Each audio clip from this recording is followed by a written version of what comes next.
Olá, amigos. Obrigado pela audiência crescente, né? Inscreva-se, opine, debata. Essa é a ideia do canal, é formar uma massa crítica de cidadãos conscientes.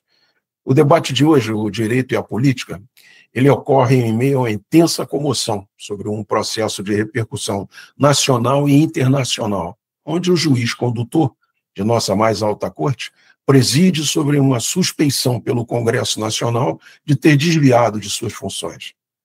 O objetivo do canal, como sabem, não é fazer sensacionalismo ou apontar culpados, mas, sobretudo, identificar as mazelas do nosso sistema que ameaçam ou podem ameaçar a estabilidade da República. Mas é evidente que os senhores e as senhoras encontrarão no debate uma série de similaridades com a vida real. Eu tenho hoje aqui como especialista o doutor Leonardo Correia. Ele é carioca, advogado, graduado em Direito pela Pontifícia Universidade Católica do Rio de Janeiro, Master of Laws pela University of Pennsylvania, em Filadélfia, nos Estados Unidos, é presidente da Lexum, é autor de A República e o Intérprete, Notas para um Constitucionalismo Republicano em Tempos de Juízes Legisladores. Acho que o debate vai ser muito produtivo para todos e eu passo aqui ao primeiro item do nosso debate, que é a relação entre o direito e a política. A pergunta que dá origem ao debate: o direito deve ser o freio da política ou a política o seu motor? Tese: o direito limita a política, garantindo ordem e liberdade, e a antítese: a política cria o direito, moldando-o conforme decisões soberanas. Então, eu passo a palavra para o nosso convidado, para o nosso especialista, o doutor Leonardo, e quando ele terminar, como sempre, eu faço a minha síntese também. Então, vou passar a palavra a ele para que ele faça a síntese dele sobre esse assunto. Leonardo, você tem a palavra. Obrigado, Kaufmann. Muito obrigado pelo convite. Não sei que horário que as pessoas vão assistir, então bom dia, boa tarde, boa noite a todos que estiverem assistindo. Eu tenho uma visão muito peculiar e particular do direito.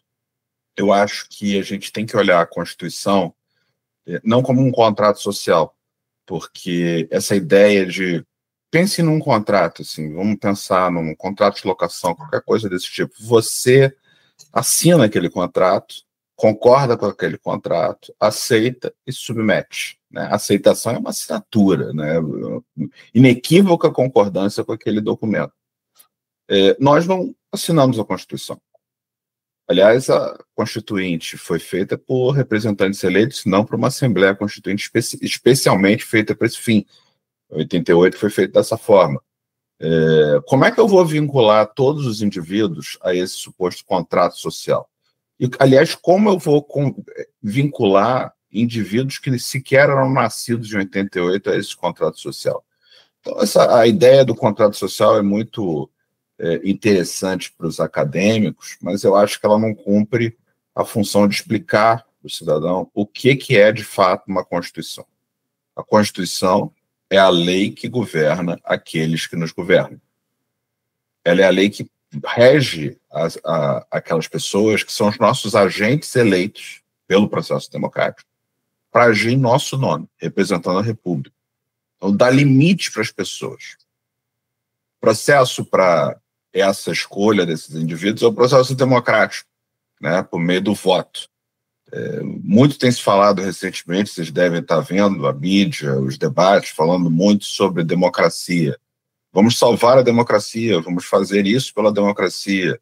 Só que aí a gente precisa explicar para as pessoas o que é democracia. Democracia é um instrumento para trocar o poder, muito eficiente, né? O Churchill costumava dizer que a democracia capitalista é o pior sistema que nós temos, excetuando todos os outros que foram tentados da humanidade. E ela é boa para isso, ela não traz os melhores resultados. Você pode pegar o paradoxo de Condorcet, o teorema da impossibilidade de Arrow, eles mostram que qualquer eleição nunca traz o melhor resultado. Não é esse o objetivo. O objetivo é fazer com que uma maioria tenha o poder e receba os direitos que ela tem como maioria. Então, a democracia serve para isso, exclusivamente para isso. O que salva a democracia, por assim dizer? É a república. que a república é o instrumento pelo qual há um controle das maiorias, inclusive das chamadas facções, né? O James Madison, no Federalista número 10, diz que havia sempre o risco de facção, são grupos de influência que acabam exercendo poder. Esse poder, por esses grupos de influência, pode ser exercido contra o indivíduo, de modo que o indivíduo não consiga buscar a sua felicidade, ou fazer qualquer coisa que a liberdade que o artigo 5º estabelece na Constituição prevê? Eu penso que não. Penso que não pode simplesmente, porque eu não gosto, eu não vou deixar o sujeito andar com o cabelo pintado, ou qualquer coisa que seja, ou com uma melancia na cabeça, coisa do gênero, pelas ruas. As maiorias não podem impedir os indivíduos de perseguir os direitos que estão no artigo 5º, que, no meu modo de entender, são direitos naturais. São vida, liberdade, propriedade, a busca pela felicidade, que antecedem o Estado. Esses direitos estão nas nossas constituições desde o Império. A Constituição Imperial fala deles. A nossa Constituição diz que ela é criada para assegurar direitos. Você só assegura o que já existe, você não assegura o que vai ser criado num documento mágico. Então, esses direitos que são nossos, como indivíduos, o parágrafo único do artigo 1º da Constituição fala que todo o poder emana do povo.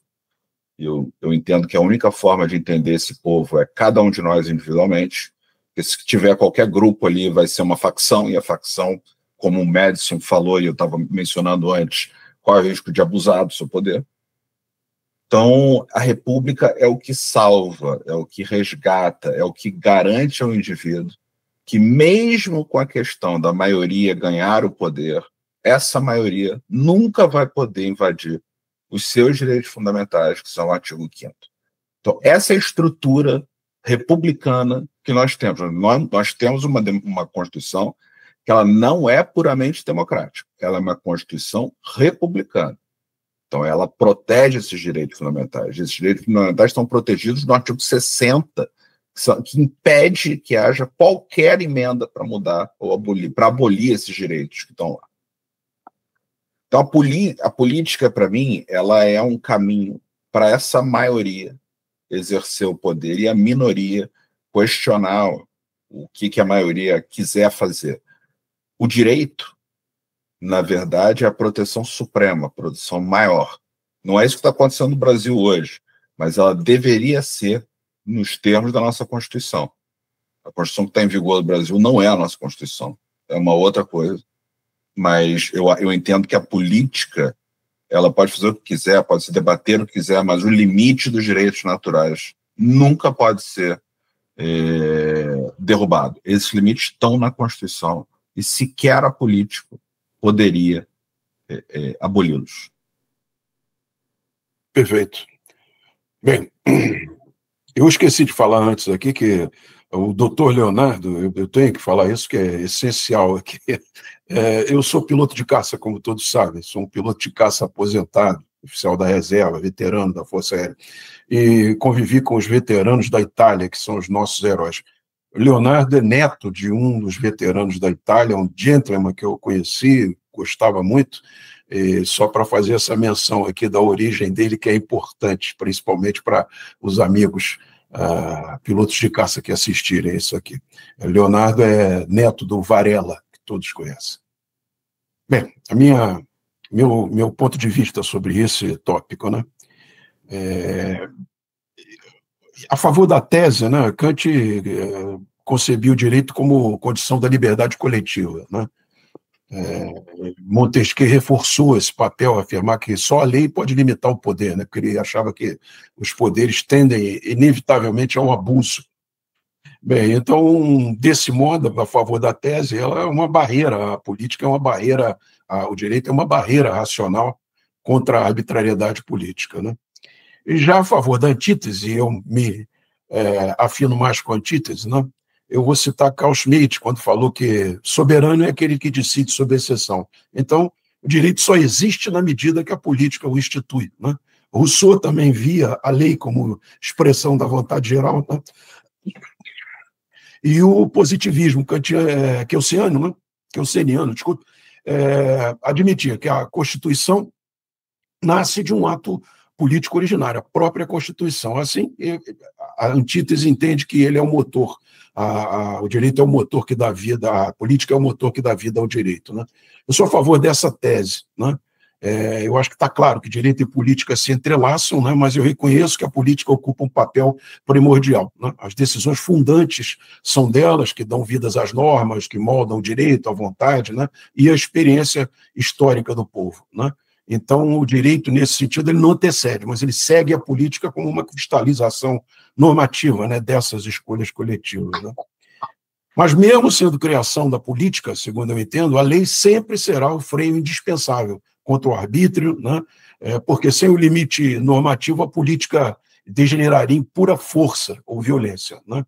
Então, eu acho que a síntese está em admitir, no meu ponto de vista, como a política como um motor da história e do direito, sem perder de vista que a sua legitimidade depende justamente de submeter ao quadro jurídico que cria, né, sob pena de se converter em tirania.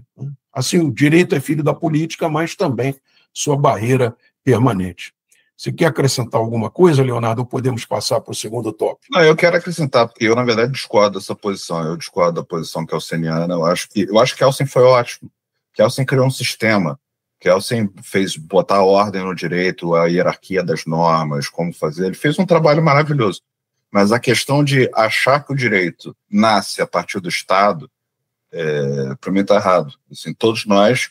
Aliás, eu gosto da Declaração de Independência americana. Leiam a Declaração de Independência americana. Todos nós, todos os homens foram criados iguais, foram atribuídos e receberam do seu Criador direitos inalienáveis, que são vida, liberdade e busca pela felicidade. E os Estados são criados para assegurar esses direitos. Não é para outra coisa, é para assegurar esses direitos. E quando o Estado não assegura esse direito, é o que diz a Declaração de Independência, o cidadão pode se rebelar. Então, toda a legitimidade da estrutura jurídica está no respeito aos direitos naturais. Que no caso específico do Brasil, eu posso até usar o artigo 5º com os direitos fundamentais que foram positivados. Mas isso não foge da questão que os direitos são anteriores ao Estado. Senão eu vou começar a entender que qualquer direito só pode vir a partir de uma criação mirabolante do ser humano. E eu vou fazer um caso anedótico aqui. Vai dizer para o meu cachorro que ele não é dono da bola dele. Ele tem direito à propriedade, entende que aquilo é propriedade dele, e ninguém criou. Qual foi o ser humano ou o cachorro supremo que disse para ele que ele tinha direito à propriedade, à bolinha dele? Ninguém. Mas ele entende aquilo como propriedade dele. Vai você tentar tirar a bola dele para ver o que acontece. Então, vida, liberdade e propriedade são direitos que antecedem o Estado. Locke fala sobre isso. Eu, particularmente, não gosto dos europeus. Eu acho que é uma tragédia horrorosa um país novo como o Brasil, às vezes, seguir muito na academia o que os europeus dizem. A Europa é um continente velho. É um continente que o poder está na mão de determinada família há 600, 300 anos. Os Estados Unidos é um país novo como nós. Nós fomos muito inspirados nele no começo. A nossa Constituição do Império foi inspirada na Constituição Americana. A da República foi praticamente uma cópia. O Rui Barbosa praticamente copiou. Nós copiamos o modelo de Suprema Corte dos Estados Unidos. Então, eu entendo que a Europa ficou para trás, a Europa não anda, não evolui, ninguém consegue crescer lá, não tem oportunidades de vida para as pessoas. Os Estados Unidos continua sendo a terra das oportunidades, nós somos muito mais parecidos que eles. Eu tive no INSPER um dia, fui chamado, o que eu falei que é um grande problema do Brasil é o seguinte: o professor de direito brasileiro quer pagar champanhe para o professor europeu com dinheiro do empresário brasileiro que quer ser americano. Então, assim, nunca vai funcionar esse negócio. Então, eu acho que a ideia... E Kelsen eu acho totalmente compatível com a ideia de aceitar que existem direitos antes do Estado. Porque esses direitos que eu estou defendendo, que existem antes do Estado, não significam que um juiz vai chegar e negar o texto da lei em prol de direitos fantásticos. Não é essa a ideia.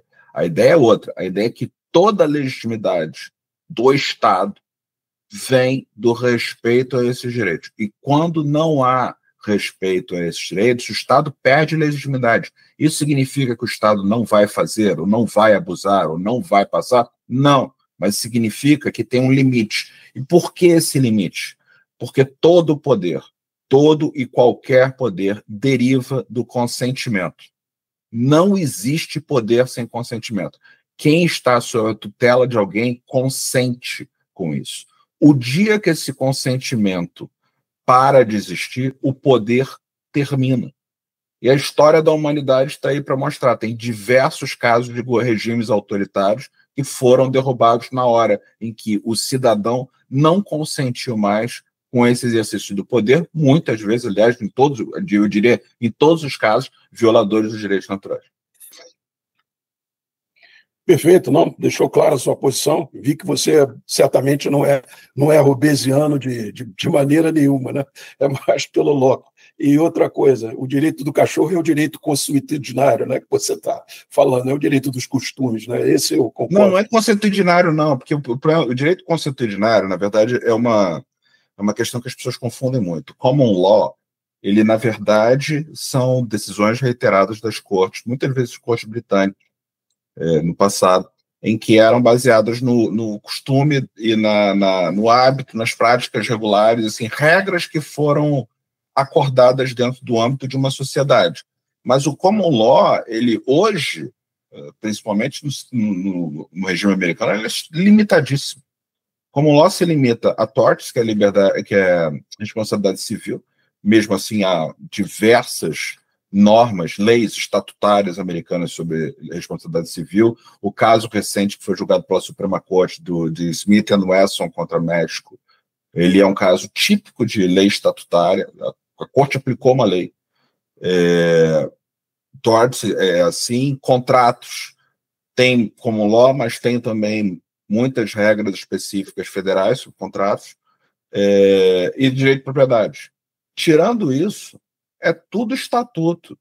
E se você conversar com o americano, ele vai falar que é absolutamente ilógico o inglês ter aquela Constituição de common law. Eu lhe digo uma coisa, imagine se a nossa Constituição não fosse escrita. Ela já é violada dioturnamente, infelizmente, pela nossa mais suprema corte, e eu acredito que isso é um resultado de um fenômeno jurídico que vem corroendo o direito no Brasil desde os idos de 2006, 2005, que é o neoconstitucionalismo e o direito civil constitucional. Leonardo, peraí, deixa eu te interromper pelo seguinte, todos esses assuntos estão nos próximos itens, senão a gente mata os itens seguintes, até esse de common law e direito romano está no próximo item, mas perfeito. Eu estou lendo um livro que se chama The Truth, eu não sei se você já ouviu falar sobre a história da independência americana e da Constituição americana. E o que você falou está lá, eu até separei no livro há uns 4 dias atrás ali, que foi uma declaração do Jefferson, né? Que os governos são instituídos entre os homens, derivando seus justos poderes do consentimento dos governados, que sempre e que qualquer forma de governo se tornar destrutiva desses fins, é direito do povo alterá-lo ou aboli-lo e instituir um novo governo. É a Declaração de Independência. Exatamente. Eu tirei desse livro que eu estou lendo aí sobre a história dos Estados Unidos. Né? É o texto da Declaração de Independência. Perfeito. Mas eu entendi perfeitamente a sua posição e nós concordamos em discordar nesse ponto aí, sem problema nenhum. Podemos ir para o tema 2? Pode. Então, vamos lá. O tema 2 são os direitos fundamentais. Eles são absolutos ou relativos? E a pergunta para dar origem à conversa é: os direitos fundamentais são intocáveis ou podem ser relativizados? A tese: são absolutos, naturais e inalienáveis. E a antítese: podem ser limitados em situação de exceção. Então, Leonardo, por favor, a palavra está contigo. Os direitos fundamentais, no meu modo de ver, são os direitos naturais. Vida, liberdade, propriedade, segurança, busca pela felicidade, que eu mencionei, já mencionei na nossa conversa. Se eles podem ser limitados de alguma forma, claro que eles podem ser limitados de alguma forma, né? A gente tem, obviamente, você não tem liberdade indefinida. A própria liberdade de expressão, ela tem limite. Ela não permite a censura, que é o que vem acontecendo e vem sendo feito pelo nosso Supremo Tribunal Federal. Mas é óbvio que tem limite. Quando você abusa e passa por cima desses limites, você tem direito à indenização, tem crime, eventualmente calúnia, tem outras consequências. Isso não significa que pode se fazer qualquer coisa. Aliás, o Brasil é muito curioso, que eles gostam de falar, inclusive na nossa própria Suprema Corte, que o Brasil não tem a primeira emenda. Bom, então assim, a pessoa nem leu a primeira emenda, porque a primeira emenda diz que o governo, o Congresso não fará a lei infringindo a liberdade de expressão. Isso aí depois tem diversas decisões da Corte, e se você ler e conhecer os precedentes da Corte, você vai ver que tem limitações no entendimento da Suprema Corte americana. Por exemplo, você não pode, se você está usando dinheiro público, falar o que você quiser.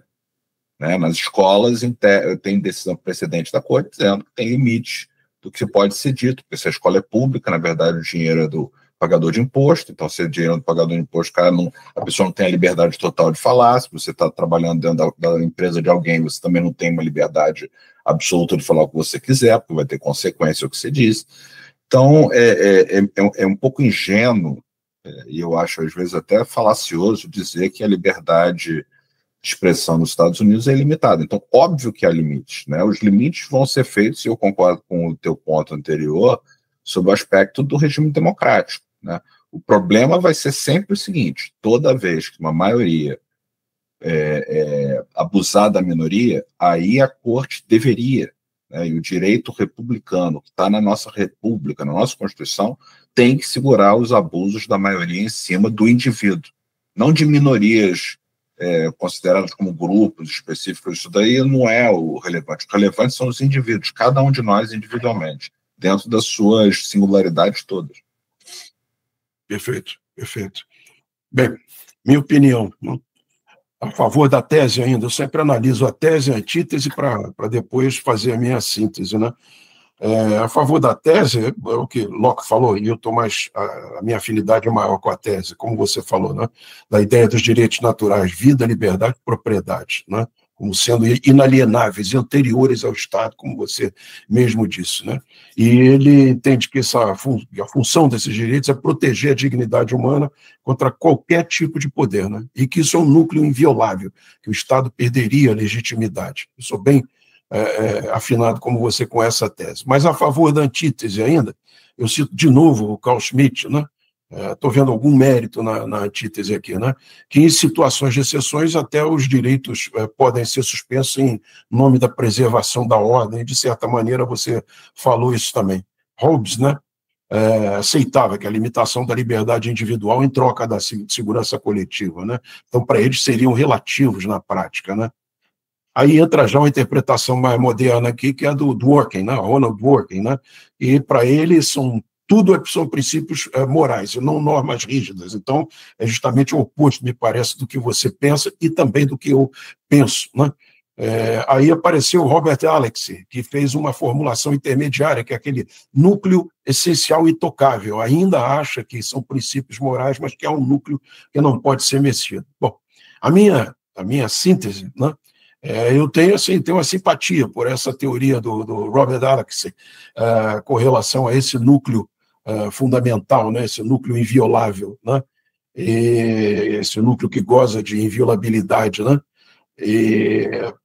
Eu acho que a força do Estado, né, de direito está justamente em blindar os direitos contra qualquer relativização arbitrária, né? Os princípios não podem se converter em pretexto de poder porque eles dissolvem a segurança jurídica, né?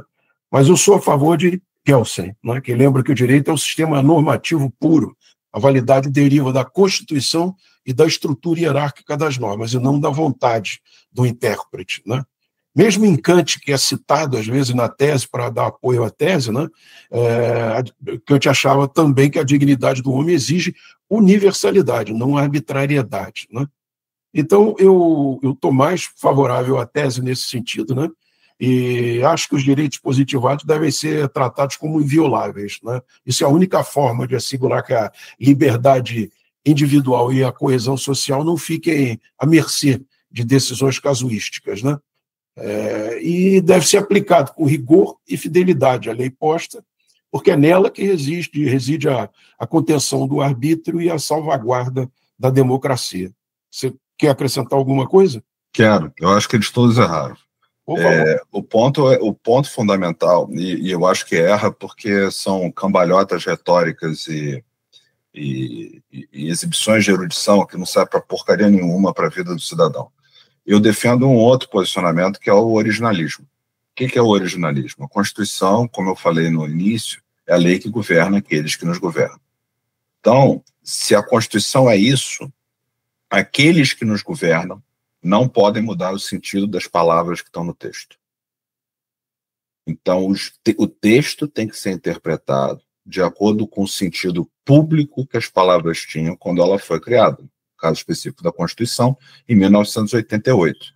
Então, nós temos que pegar o sentido público das palavras que estão na Constituição para interpretar o texto. E aí que está o limite para o julgador não começar a criar fantasias. E o outro ponto que eu acho que é importante ressaltar é que há uma confusão entre princípios e direitos. Direitos estão lá no artigo 5º, lá, vida, liberdade, propriedade, são direitos nossos direitos que nunca demos ao Estado. São nossos, continuam sendo nossos, independente de qualquer coisa. Princípios são, por exemplo, a dignidade da pessoa humana. Então, o que acontece no Brasil hoje em dia com a questão lá do neoconstitucionalismo? O que acontece é que um princípio acaba sendo superior a um direito. A liberdade de expressão está lá na Constituição, aliás, mais bonita do que na própria Constituição americana, porque você não pode censurar, está proibida a censura, está tudo lá escrito, bonitinho. E aí, o que o Supremo Tribunal faz? Não, pelo princípio da dignidade da pessoa humana, então eu vou não te deixar exercer a tua liberdade de expressão. Isso não pode acontecer. O princípio da dignidade da pessoa humana, que está no artigo 1º lá da Constituição, ele não está protegido pelo artigo 60, que estipula as cláusulas pétreas. É absolutamente irracional você interpretar a partir de um princípio que eu não posso exercer um direito que é natural, veio para mim, é anterior ao Estado, e é um direito que é fundamental para continuar o pacto. Porque não vai ter consentimento entre a população e o Estado se o Estado não quer nos deixar falar e exercer a nossa liberdade de expressão. Começa a derrogar, destruir, a deteriorar o consentimento.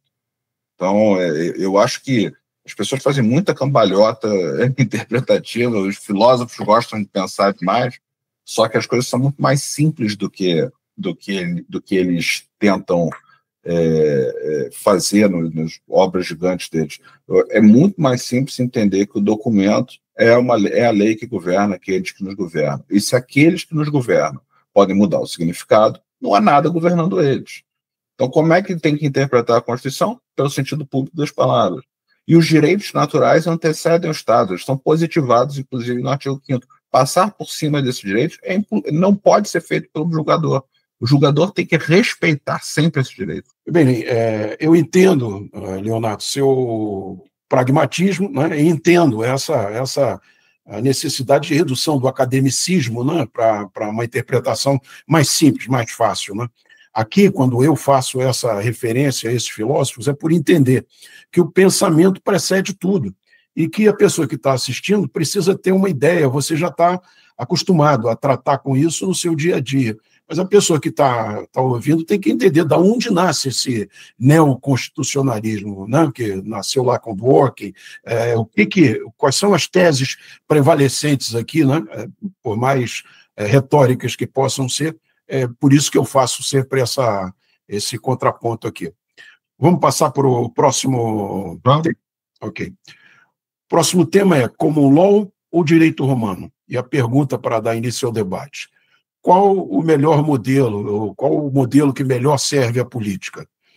A tese, que é o direito romano, a sistematização e a previsibilidade, e a antítese é que a common law você encontra o pragmatismo e a adaptação social, né? Por favor, a palavra está contigo. O direito romano mesmo nasce de uma certa common law. No começo eram discussões jurídicas dos casos concretos que foram sedimentando princípios e depois vai positivando. Eu sou a favor da positivação, né? Você pega, por exemplo, a Constituição americana, ela é positivada, ela não é common law como a Constituição inglesa. A Constituição inglesa não é escrita. O racional americano é que você precisa positivar justamente para dar garantia para o cidadão que está ali escrito e tem um limite para o intérprete, e o intérprete está reduzido a analisar o texto que foi posto pela sociedade escolhido democraticamente. Então, eu acho que essa questão do common law versus o direito romano, o próprio positivismo jurídico, não o positivismo filosófico, mas o positivismo jurídico, ela hoje em dia meio que se perde, né? Pegando o exemplo americano, eu gosto muito do exemplo americano pelo seguinte: é um país novo, como nós, eles se livraram do governo do Império Britânico, né, tiveram a liberdade deles, e se você pega hoje o direito americano, ele é mega positivado, tem normas para diversas questões específicas.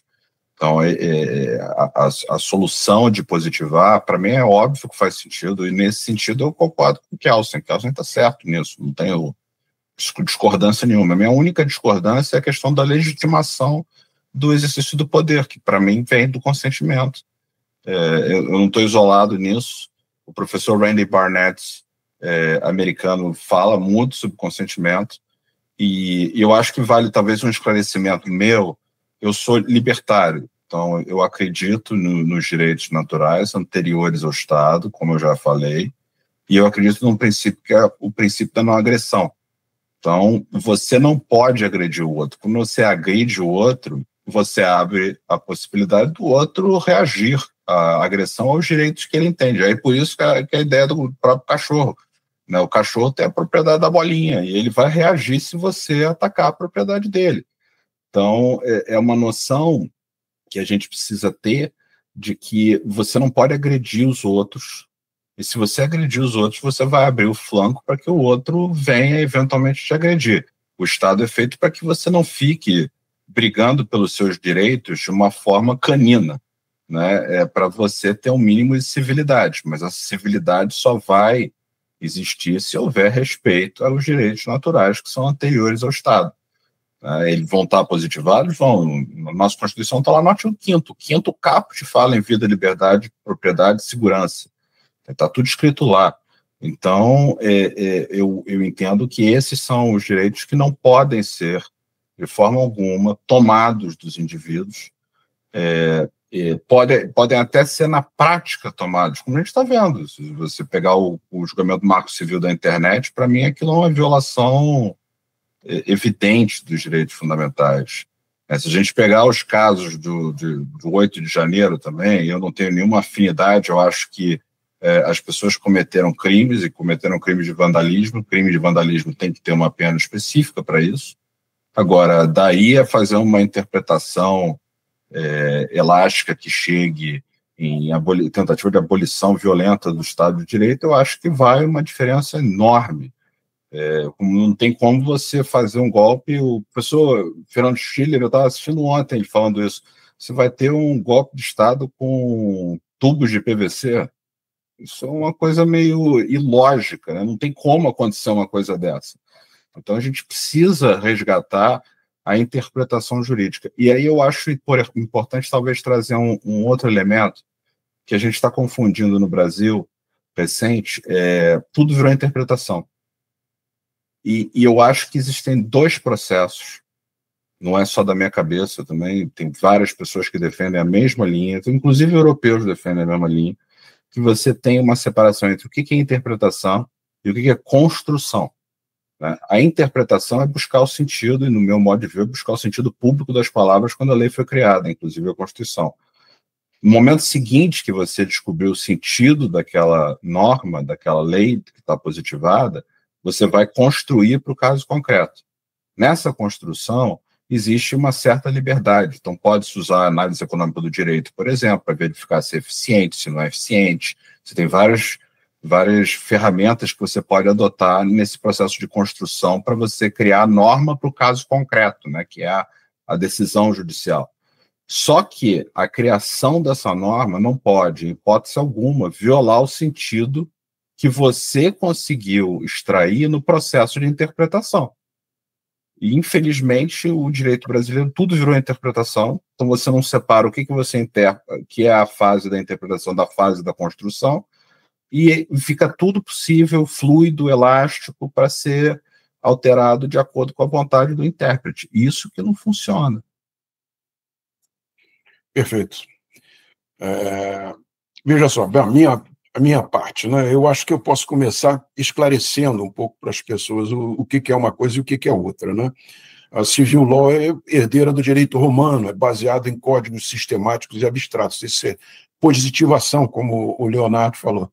Aliás, Leonardo, eu ontem estava lendo um trecho do livro Caminho da Servidão, do Friedrich Hayek, e ele fala das ordens espontâneas. Ele é completamente contrário a qualquer tipo de positivação, porque ele acha que isso é um caminho para a centralização, e a centralização, segundo ele, acaba levando à tirania, né? Eu não penso assim exatamente, mas é interessante o conceito. Mas a civil law é isso, o direito romano, né? A common law é diferente, ela nasceu na Inglaterra medieval e após a conquista normanda de 1066, e Guilherme, o Conquistador, buscou unificar o reino sob um único sistema de justiça real, substituindo uma multiplicidade de costumes locais, que chamavam folk laws, por um corpo comum de precedentes judiciais. Bem, na minha opinião, eu começo pela antítese aqui.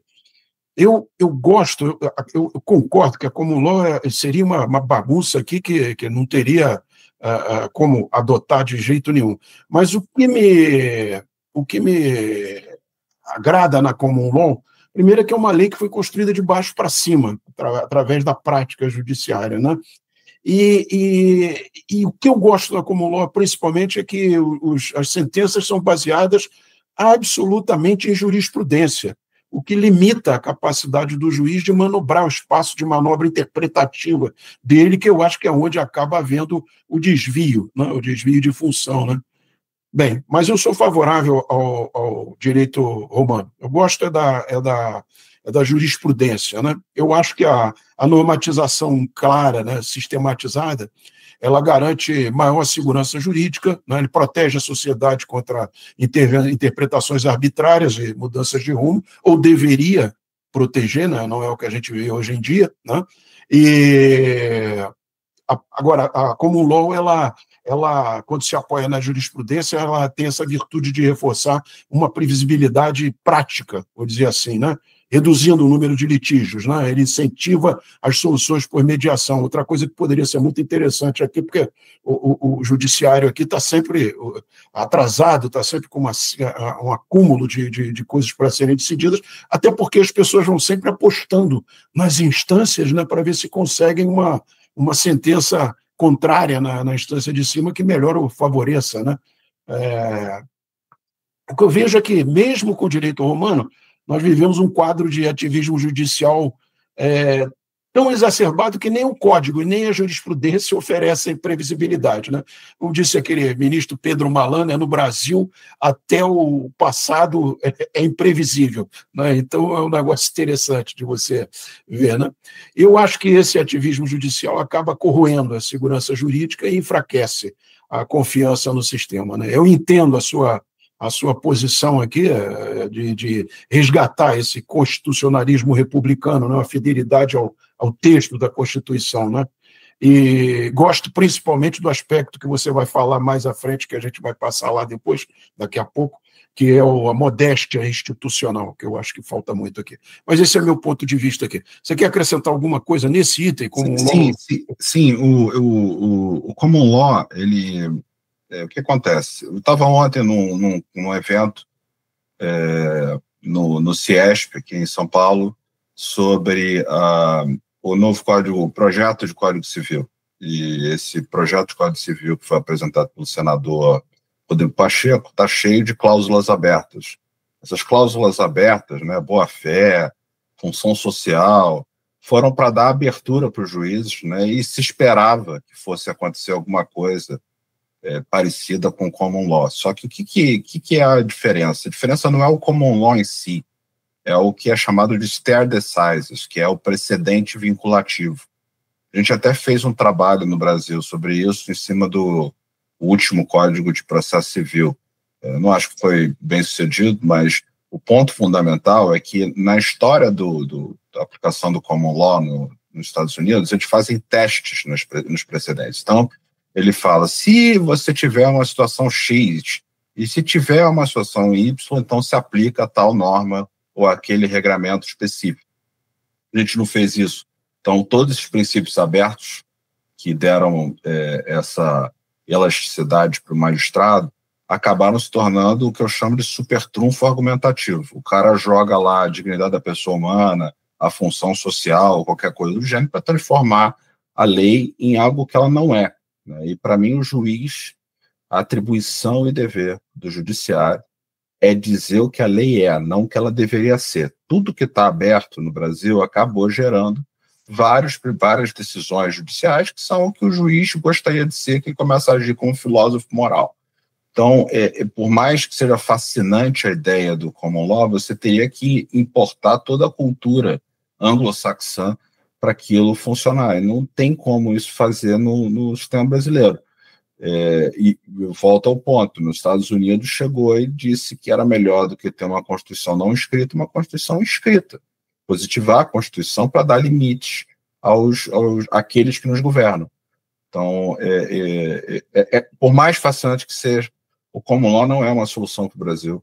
E ele não é tão mágico e fantástico quanto a gente imagina. Quando a gente estuda nos Estados Unidos, a gente vê isso, com quantidade de estatutos, né? O Anthony Scalia escreveu um livro que eu uso no meu bastante, chamado Reading Law, né? Que é para interpretar os estatutos, não é para ficar em cima de precedentes. E a questão do precedente como sendo algo sólido, que não pode mudar, eu não sei se ele é tão forte assim, mesmo nos Estados Unidos da América. Mas, se a gente for ver, você tinha um precedente dizendo que o aborto era permitido nos Estados Unidos. No caso, Roe vs. Wade. Recentemente, a Suprema Corte americana, em Dobbs, reverteu esse caso, disse que não tinha nenhum direito fundamental ao aborto na Constituição americana e devolveu esse poder ao povo. O que faz sentido, uma vez que nós, advogados, somos treinados a interpretar a lei, que nós não somos diferentes de nenhum cidadão para definir se existe um direito fundamental ao aborto, se existe um direito ao suicídio, se existe... E tudo isso são questões que eu acho que devem ser colocadas para a democracia avaliar. Perfeito. Leonardo, eu acho que o próximo tema que a gente tinha colocado aqui, jus-alternativismo ou jus-positivismo, já praticamente foi esgotado aqui na nossa conversa aqui. Eu proponho a gente passar para um tema que você propôs, que é o tema 5, né? Que é a Constituição, texto normativo ou carta de intenções? Então, a pergunta que dá origem, a Constituição é norma vinculante ou carta de valores? A tese é de que é uma norma obrigatória e vinculante. E a antítese é uma carta de valores aberta à evolução histórica. A palavra está contigo aí para você dizer o que pensa. Ela é uma carta vinculante, não tenho dúvida. Ela é a lei que governa aqueles que nos governam. E se aqueles que nos governam mudarem o sentido dela, eles fazem o que eles querem e a gente não tem nada governando eles. E aí temos, de fato, um regime autoritário funcionando sob uma aparente democracia republicana. Então, eu entendo que a Constituição ela é um documento. Aliás, eu vou usar a frase do Scalia, ao invés de uma Constituição viva, eu prefiro uma Constituição morta, né? A Constituição ela é aquele texto que protege nós, cidadãos. E eu acho engraçado que o brasileiro não consegue, muitas vezes, entender a dimensão disso. Na época da Lava Jato, lá contra o atual presidente Lula da Silva, eu escrevi um artigo criticando a Lava Jato e criticando dentre outras coisas, aquele grupo de WhatsApp do qual participava o juiz Sérgio Moro e os procuradores. Eu acho isso absolutamente antirrepublicano. Já me questionaram e disseram, mas não tem nada demais na conversa. Não, tem nada demais, vírgula. É um absurdo por si mesmo, a gente aceitar que o juiz, que é o Estado julgador, junto com o promotor, que é o Estado acusador, estejam no mesmo grupo e a defesa, o cidadão, o indivíduo do outro. Então, houve violações a direitos, sim, na Lava Jato. O que a gente está vivendo hoje é o desdobramento dessa situação. Volto à questão do texto constitucional. O Supremo Tribunal Federal impediu que o Lula concorresse à presidência com o ex-presidente Bolsonaro, e o texto constitucional dizia que o indivíduo só é considerado culpado após o trânsito em julgado. Não tinha trânsito em julgado. O Supremo mudou o sentido das palavras que estavam na Constituição. Todo mundo celebrou. Eu não celebrei, fui chamado de comunista na época porque eu não celebrei isso. Mas eu não celebrei porque eu sabia que aquilo que estava acontecendo era o juiz passar a decidir quem pode ou não pode participar de uma eleição, ignorando o texto constitucional. Então, para mim, o texto é vinculativo, tem que ser vinculativo. Se não for, de fato, a gente está vivendo num sistema de exceção, num regime de exceção, em que os nossos direitos naturais não estão sendo respeitados, nossos direitos fundamentais não estão sendo respeitados. Dentro dos direitos fundamentais, é bom a gente também lembrar que tem direitos positivos e negativos. Os direitos negativos são a vida, a liberdade e a propriedade, os principais, ou seja, o Estado não pode se meter neles. E os direitos positivos a gente poderia dizer até que o devido processo legal, porque o Estado diz que nós temos direito e ele cria os meios para a gente exercer o nosso devido processo legal. Esse dispositivo que é positivo, que cria um suporte de direito, ele tem que ser interpretado à luz dos negativos sempre. Os negativos estão na frente, as proibições do Estado estão na frente, estão escritos na Constituição e não pode ser uma carta de intenções, não pode ser simplesmente valores mágicos, porque se forem valores, é o que a gente está vendo hoje, e não é o que o texto está determinando, que é você achar que os princípios maravilhosos, como a dignidade da pessoa humana, são superiores a tudo que está na Constituição, dizendo que são limites para aqueles que nos governam. Perfeito. Eu acho que não há dúvida. As palavras do Leonardo são tão claras, que a gente não tem como pensar diferente. As pessoas podem começar a pensar, poxa, mas é claro que a Constituição deve ser uma norma fundamental e vinculante, porque se ela não for assim, ela deslegitima o pacto democrático inicial, Agora, por que apareceu essa ideia da Constituição viva? E isso se deve a um pensador que se chama Peter Heberle, que influenciou muito o direito brasileiro recente. Ele é o cara que teve a ideia da Constituição cultural, a Constituição viva, que deve ser interpretada. E muitos ministros do STF, atualmente, citam essa ideia de sociedade aberta aos intérpretes da Constituição para poder justificar as suas interpretações evolutivas, expansivas desse texto constitucional, E isso, na prática, abriu mais espaço para o ativismo judicial, que eu tenho até a ideia que ele é mais decorrente daquela teoria crítica da sociedade da Escola de Frankfurt, que veio nas academias criando um espírito de que o sistema todo montado é um sistema opressivo e que deve ser combatido pelo juízo, transformou o juiz num agente de justiça social, o que não cabe. Então, o meu ponto de vista é que é a norma jurídica vinculante, a expressão do pacto político, não pode ser confundida com carta de intenções morais, sujeita a leituras ideológicas e que variam conforme o intérprete, E só me parece aqui, tem um ponto que eu acho que é interessante, que talvez fosse interessante mencionar, que é o tal que foi citado recentemente pelo ministro Luiz Fux. Me chamou atenção num voto dele recente aí nesses processos do pretenso golpe, que foi o sentimento constitucional da sociedade. Ele dizia que as decisões do STF não podiam se afastar muito do sentimento constitucional, porque a Constituição, afinal de contas, ela é sempre um papel que foi celebrado há um tempo atrás. Então, a sociedade evolui de alguma maneira, E se as cortes, sobretudo as superiores, não tiverem essa proximidade ao sentimento constitucional da sociedade, ela acaba caindo nesse ativismo judicial e no decisionismo político travestido de hermenêutica, que é o que você até prega em algum ponto do seu ponto de vista. Então, para mim é isso. Eu considero que é uma norma vinculante e fundamental. Também concordo completamente com você. Quer acrescentar alguma coisa no que eu falei? Sim. Essa ideia da Constituição viva, que vem muito dos Estados Unidos, professor Lawrence Tribe foi um dos principais articuladores dessa ideia de living constitution. Os Estados Unidos têm muita dificuldade de fazer emenda, né? Eles têm poucas emendas à Constituição. Mas se você pegar a minha edição da Constituição, ela está atualizada até a emenda 134. A gente tem 134 emendas em uma Constituição de 40 anos, mais ou menos.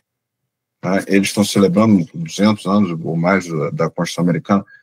Então, existe, de fato, uma dificuldade tão grande para que a gente siga os caminhos democráticos e faça as alterações da Constituição dentro das regras, respeitando a separação de poderes, que também é protegida pelo artigo 60 da Constituição? Eu acho que não. Então, o judiciário, a função dele é dizer o que a lei é. Ele não tem que dizer o que ela deveria ser, não é essa atribuição dele dentro da estrutura republicana. Quem cria as leis, quem faz emenda à Constituição, é o legislativo, não é ele. Ele tem que aplicar a lei. E, aliás, o Scalia também tem outra frase ótima, que o juiz que está sempre feliz com as decisões que ele proferiu, ele é um péssimo juiz. Né? Porque o juiz não está ali para ficar feliz com a decisão que ele tomou, ele está ali para aplicar a lei. E se a lei for ruim, se a decisão for ruim, ótimo, porque a sociedade precisa aprender que votar para presidente é uma das piores escolhas que ele faz. Não é só o presidente que é importante. É muito mais importante votar para o legislativo, saber quem que ele está colocando na casa do povo, que vai fazer lei, que vai fazer emenda à Constituição. Esse é o ponto fundamental do processo democrático. É trabalhar em cima do legislador. Então, a gente tem uma coisa que é muito parecida com o pensamento progressista. Né? Você citou o Hayek, né? O Hayek, ele mostra a diferença do coletivismo e do individualismo, essa é a grande diferença no Caminho da Servidão. O Caminho da Servidão, para mim, é um dos livros mais importantes que as pessoas deveriam ler. Eu, quando era garoto, eu só tinha uma edição no Brasil, que era da Biblioteca do Exército. Não tinha nenhuma outra edição traduzida do Caminho da Servidão, hoje tem dezenas, e na minha época estava esgotada a edição da Biblioteca do Exército. Eu comprei em inglês, eu li em inglês o Hayek. O Hayek, ele estava muito preocupado com o que aconteceu com os nazistas, que, aliás, meu avô foi lá lutar contra os nazistas na Segunda Guerra Mundial, falsificando a identidade dele para dizer que ele tinha 18 anos, quando ele não tinha, para lutar por liberdade, muito mais do que eu faço hoje com a minha pena. Mas o fato é que o grande conflito é entre os individualistas e os coletivistas. E o problema dos coletivistas é que eles acham que eles sabem e que eles têm uma superioridade para dizer como é que o cidadão vai viver a vida dele. E é uma tentação enorme, principalmente para alguém que está sentado na cadeira de julgador.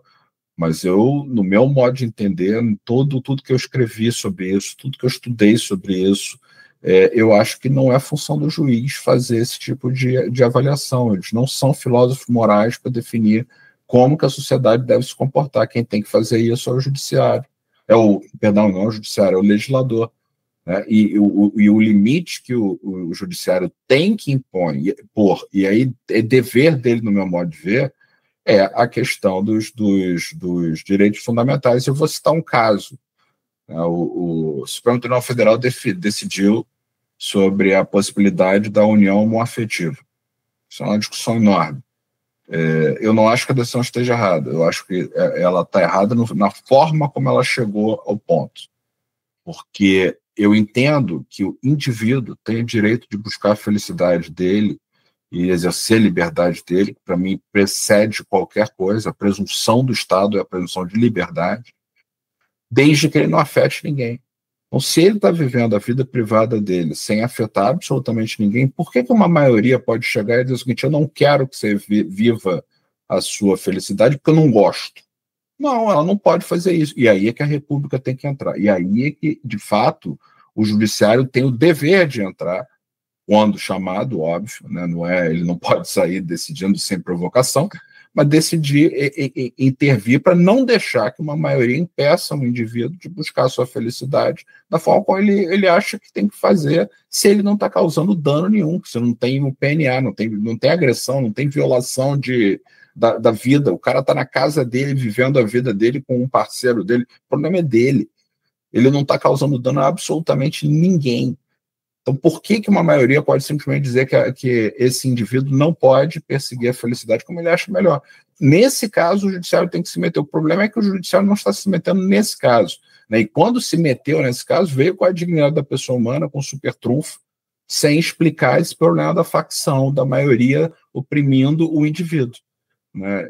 Eu acho que a gente precisa retomar o direito e as funções específicas que estão delimitadas na Carta Constitucional, né? O juiz tem que julgar e tem que proteger o indivíduo das facções, mas ele tem que ter a deferência com as decisões democráticas quando essas não estão violando nenhum desses direitos, ainda que ele ache que a decisão é uma estupidez, que é horroroso, que ele não gosta, isso não é a função dele.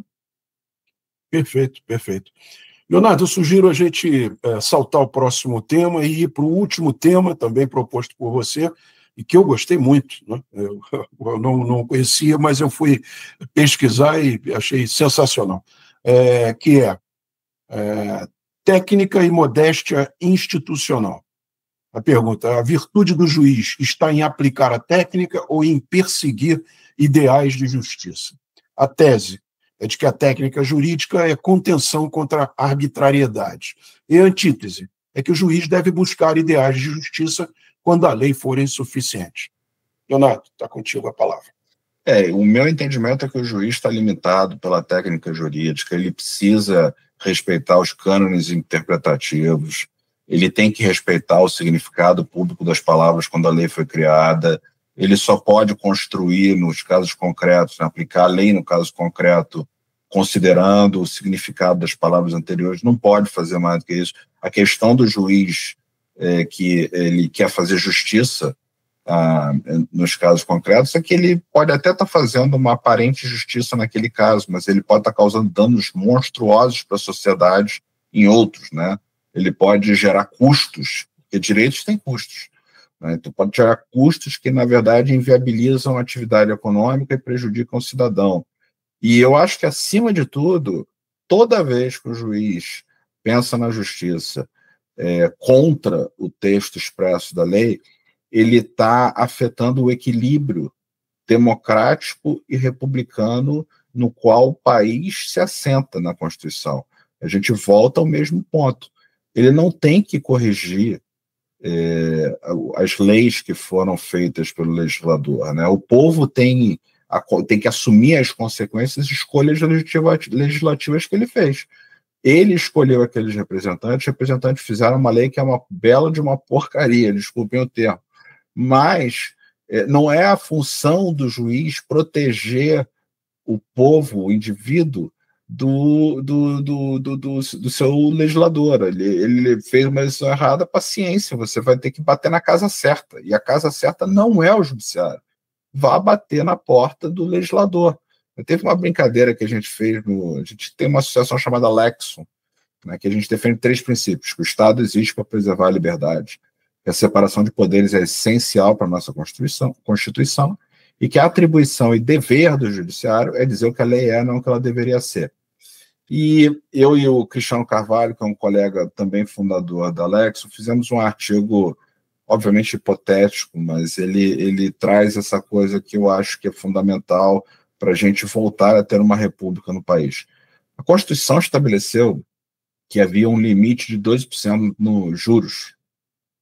Isso é uma cláusula que é um nonsense total, que quebraria o país, é óbvio. Mas o que aconteceu? A gente bateu lá na porta do Supremo, aí o Supremo: não, essa norma não quer dizer exatamente o que ela quer dizer, então ela é programática, não vou aplicar. O que aconteceu? O legislador ficou tranquilo com a decisão absurda que ele tomou. Ele não foi responsável pelo custo político de alterar e de reconhecer que fez um erro absurdo e gigantesco para o país, e o super-homem foi lá e salvou e mudou o texto. O que a gente aprendeu com isso? Que quando tem um problema, a gente bate lá no super-homem, o super-homem resolve os nossos problemas decorrentes do processo democrático. Talvez, eu volto a dizer que está sendo só hipotético, que seria possível, num raciocínio que eu defendo lá do Judicial Engagement, tal qual eu falei sobre a união homoafetiva, derrubar esse dispositivo. Mas talvez tivesse sido melhor para o país que o Supremo falasse assim: sinto muito, está escrito isso aí, bate na porta do Constituinte. E o Constituinte vai ter que fazer uma emenda imediata para alterar esse dispositivo na Constituição, senão o país quebrava. E a gente teria aprendido que a gente precisa votar para o legislador e a gente tem que cobrar dele as leis ruins, mal feitas, preguiçosas, cheias de interesses específicos que ele vem fazendo. Então a gente não está sabendo qual porta que a gente bate. Estamos correndo sempre para a porta do super-homem, que é o mesmo argumento da questão do coletivista versus individualista, né? O problema do mercado, né, que é da liberdade, que é você entender que tem uma ordem espontânea, como o Hayek defende, que a gente interage entre nós e que às vezes não vai funcionar direito, e que faz parte do jogo. Isso vai acontecer e o mercado vai se ajustando e vai se aperfeiçoando. Mas se a gente sempre tem o governo como super-homem para criar decretos, leis e tal, para mexer na atividade econômica e moldá-la, o resultado final tem sido horroroso, né? A gente tem, na verdade, um livro que eu acho muito importante, que é a trilogia da burguesia da Deirdre McCloskey. Deirdre McCloskey é uma economista que foi de Chicago. Na verdade, ela era Donald McCloskey. Ela fez mudança de sexo e tal, e ela era, quando o Donald era assistente direto do Milton Friedman. E essa trilogia dela, da burguesia, é super interessante. Por quê? Porque ela mostra... Então, a Chicago Trans. Ela é fascinante, porque é uma liberal total. Ela tem também os seus viés, às vezes, mais... algum progressismo em certa medida, mas não impositivo do jeito que os outros são. Mas o ponto do livro é o seguinte: é mostrar como é que os valores burgueses, né, os valores que aí a gente fala em valores, né, a gente fala em Teoria dos Sentimentos Morais, do Adam Smith, que é o livro mais importante dele. Todo mundo leu A Riqueza das Nações, mas não leu a Teoria dos Sentimentos Morais. Então, há um entendimento meio torto de falar mão invisível sem os valores morais não funciona, o mercado não consegue funcionar, então ele precisa dos valores morais. Ela defende essa tese toda do Adam Smith, vai trazendo desde o passado, mostra como é que você teve um enriquecimento da sociedade ao longo desde a Revolução Industrial, né, que é enorme, né? O próprio Neil Ferguson, no livro Civilizações, também fala disso. Assim, o indivíduo tinha uma roupa, né, uma camisa. O mercado cria a possibilidade de você ter várias camisas, né, mesmo as pessoas mais pobres.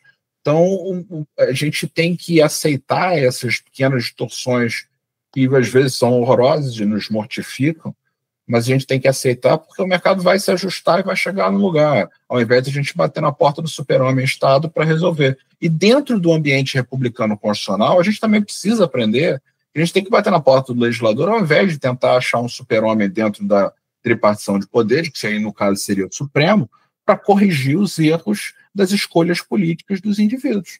O indivíduo fez aquela escolha política, sinto muito, conviva com ela, bate na porta do legislador e pede para mudar aquela lei, porque aquela lei é ruim, ela não é benéfica para a sociedade. A gente precisa voltar a isso, ou seja, eu volto ao ponto fundamental que, no meu modo de ver, é o que está destruindo o nosso país. É a falta de republicanismo. A gente tem que aceitar que existe uma república, que existem poderes distintos nessa república e que a gente tem que bater na porta certa. Não adianta ficar batendo numa porta para que o Supremo faça as vezes de legislador, o legislador faça as vezes de Supremo, o Executivo faça as vezes de um e do outro. Isso tudo está destruindo toda a racionalidade republicana que a gente deveria ter no país. Perfeito. Eu não consigo assim concordar com a ideia de uma aplicação técnica da lei pura e simplesmente assim, queixo duro. Não, eu penso que tem que haver um espaço pequeno que seja lá para o próprio Kelsen reafirmou essa ideia, né, de que o juiz está em a legitimidade dele está em aplicar a lei com rigor lógico, né? Então ele falou em modéstia também, que esse aqui é o ponto que eu acho que é interessantíssimo, né? aplicação mecânica da lei, a favor da antítese aí, né? A aplicação mecânica da lei pode perpetuar a injustiça. Eu concordo que a lei está lá para ser aplicada do jeito que ela está e tudo, que deve ser ao legislador para mudá-la, mas há em determinados casos que o juiz fica inclinado a não cumpri-la para não cometer uma arbitrariedade. O problema é que isso abre todo o caminho, como você falou, e como a gente vê hoje em dia aqui, para um ativismo judicial que não é contido por essa modéstia constitucional, que o próprio Montesquieu, quando falou da separação dos poderes, ele falou na modéstia de cada instituição, né? Porque na tese dele o poder deve frear o poder, né? No Brasil, o que a gente vê hoje em dia é o contrário, né? O que vigora no Brasil não é uma modéstia constitucional, né? Mas uma, vamos dizer, pavonice togada, um espetáculo de vaidade frívola, né? Que confunde erudição com poder, né? E que encarna, no meu ponto de vista, sem querer ser ofensivo, mas encarna aquela estupidez política, mas é aquela descrita por Bonhoeffer, não é a estupidez lá por acepção da palavra, mas aquela do cara que não quer escutar, só consegue escutar a própria voz, né? Então, eu penso isso, tem que haver um espacinho que seja ali, se você olhar os grandes pensadores, Aristóteles, ele falava na equidade como um meio também de abrir essa brecha, Cícero falava em prudência, quer dizer, então, mas de uma maneira ou de outra eu acho que tem que seguir a letra da lei. Leonardo, nós encerramos aqui e eu gostaria que você deixasse uma mensagem, em seguida eu faço um encerramento aqui, encerramos o debate, já está com 1 hora, foi extremamente produtivo, num alto nível, como é a pretensão do canal, então deixo com você aí para você fazer um breve encerramento. Flávio, te agradeço muitíssimo pelo convite. Todo diálogo ele parte de diferenças e a gente aprende com as nossas diferenças, e isso é fundamental do processo humano, né, do nosso engrandecimento. Eu só queria fazer uma ressalva específica, porque no meu modo de ver tem uma abertura no que eu entendo, né, porque o juiz ele precisa do sentido das palavras na interpretação do texto, mas ele vai fazer a construção. E a liberdade, para mim, dele vai ser na hora que houver violação aos direitos fundamentais do indivíduo, quando a maioria estiver impondo questões contra o indivíduo. O resto, eu acho que a gente precisa da contenção judicial, sim. E daí é que o meu entendimento é um pouquinho diferente do Scalia, né? O Scalia não admitia sequer a questão do judicial engagement, que é esse ponto dos direitos fundamentais. O Scalia era o que está no texto da lei, tem que aplicar do jeito que no sentido público das palavras naquela época, e acabou. Ele resumia muito o posicionamento dele a isso. Eu já tenho uma abertura bem maior, porque eu entendo que nos direitos fundamentais, por violar o próprio consentimento que dá legitimidade para o Estado, o juiz tem o dever, não é a faculdade, não, ele tem o dever de entrar na jogada para equilibrar os abusos da maioria. Eu só acho que esse é o limite. Assim, mais do que isso, a gente começa a entrar no terreno, a gente sempre vai cair para o terreno da arbitrariedade, da possibilidade de se usar. Equidade ia ser um super trunfo, então, mágico, para fazer qualquer coisa. Eu não acho que é equilibrado isso daqui. Aqui é uma discussão, inclusive, do projeto lá de Código Civil. Eu tenho que equilibrar todas as situações, inclusive das relações privadas entre empresas. Gente, se tudo isso for feito dessa forma, o custo para a sociedade vai ser uma boçalidade. Vai ser impossível. Então, a caneta que você paga hoje, sei lá, R$5 a sua BIC, vai custar 30, porque você vai ter que regular toda uma falta de certeza, vai virar... Existe uma diferença entre imprevisibilidade na economia e incerteza, né? E o que se está trazendo é incerteza, porque se ninguém sabe o que o sentido das palavras vai significar quando o juiz julgar, é incerteza. Na incerteza não tem cálculo econômico possível. Então a economia não funciona. Você bloqueia a economia como um todo. Então eu acho que a gente precisa, sim, de comedimento judicial. Você fala em modéstia, eu gosto a expressão americana é judicial restraint, que talvez o comedimento seria a palavra equivalente à modéstia, mas essa modéstia tem que estar acompanhada do respeito republicano para impedir que as maiorias abusem das minorias. Se a gente tivesse isso, a gente já estava num lugar maravilhoso para o país, porque nunca vai ser o ideal, nunca vai ser algo fantástico que vai funcionar para todo mundo, mas tem que ser algo que permita que a sociedade consiga tomar suas decisões, que o indivíduo tome suas decisões e que possa seguir em frente, porque no final das contas é a interação entre nós que gera a positividade para todos os demais dentro do tecido social. Bem, nós vamos encerrar aqui. Eu, primeiro, gostaria de agradecer ao doutor Leonardo Correia, muito conciso, claro, um jovem inteligente, articulado, né? O avô dele, que eu conheci, que foi um herói num país de poucos heróis, né? Um homem que foi combater a liberdade, né? E que certamente está ao lado do nosso comandante, o brigadeiro Nero Moura, quem eu substituí no comando do Esquadrão Jambó, que deve estar orgulhoso do neto lá de onde ele estiver, né? E nós vamos encerrar esse debate aqui consciente, né, de que muito do que foi exposto aqui contrasta com a realidade vivida no Brasil, né?